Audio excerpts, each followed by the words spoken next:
অবশ্যই কিছুটা ব্যক্তিগতভাবে আমি আনন্দিত হয়েছি। মাসুদ অরুণ মেহেরপুরের 1 আসনে নমিনেশন পাওয়াতে আমরা খুব আনন্দিত, মেহেরপুরবাসী আনন্দিত। গণমানুষের প্রিয় নেতা, যার নেতৃত্বে আমরা হাজার হাজার নেতাকর্মী ফ্যাসিস্ট বিরোধী সংগ্রামে যারা অংশ নিয়েছিলাম, জেল জুলুম খেটেছি, মাসুদ অরুণ মেহেরপুরের 1 আসনে নমিনেশন পাওয়াতে আমরা খুব আনন্দিত, মেহেরপুরবাসী আনন্দিত। ইনশাল্লাহ মেহেরপুরবাসী মাসুদ অরুণকে ধানের শীষে বিপুল পরিমাণ সংখ্যক ভোট দিয়ে সংসদ সদস্য নির্বাচিত করবে, এটাই মেহেরপুরের মানুষের প্রত্যাশা। আলহামদুলিল্লাহ, আমি মহান রাব্বুল আলামিনের কাছে শুকরিয়া আদায় করি।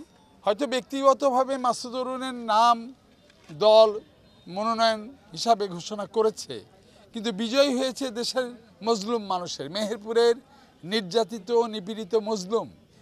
এখানে ব্যক্তি প্রধান নয়, এখানে প্রধান হলো জনগণ।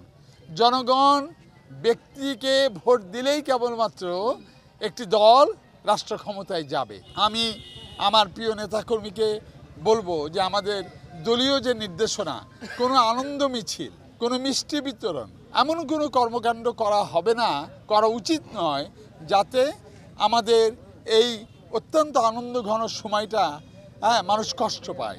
তবে এটা ঠিক যে অবশ্যই কিছুটা ব্যক্তিগতভাবে আমি আনন্দিত হয়েছি। আমার মনে হয়েছে যে 17 বছর আমি বিএনপির একজন কর্মী হিসাবে এই বেগম খালেদা জিয়ার, আমার প্রিয় নেতা এবং নেত্রী, উনি আমাকে এই সুযোগটা করে দিয়েছেন। নির্বাচন কিন্তু এটি সংগ্রামের অংশ। 17 বছর গণতান্ত্রিক একটি রাষ্ট্র সমাজ নির্মাণের জন্য লড়াই করলাম। নির্বাচন হলো সেই সংগ্রামের একটি অনিবার্য অংশ। ছোট বড় সব ধরনের কর্মীর প্রতি আমার শুভেচ্ছা এবং ভালোবাসা জানিয়ে আমি বলতে চাই যে মহান রাব্বুল আলামিন গান নিতে হয়তো এই ভাবনাটাই ওনার ছিল, আমাকে মনোনয়ন দেওয়া, দলেরও সেটি হয়তো প্রত্যাশা ছিল।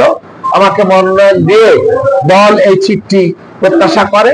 সকলের সহযোগিতায় সামনের দিনে ধানের শীষকে গাংনী থেকে জিতিয়ে আমি দলের হাতে যেন এই আসনটি তুলে দিতে পারি, এই হলো আমার প্রতিক্রিয়া।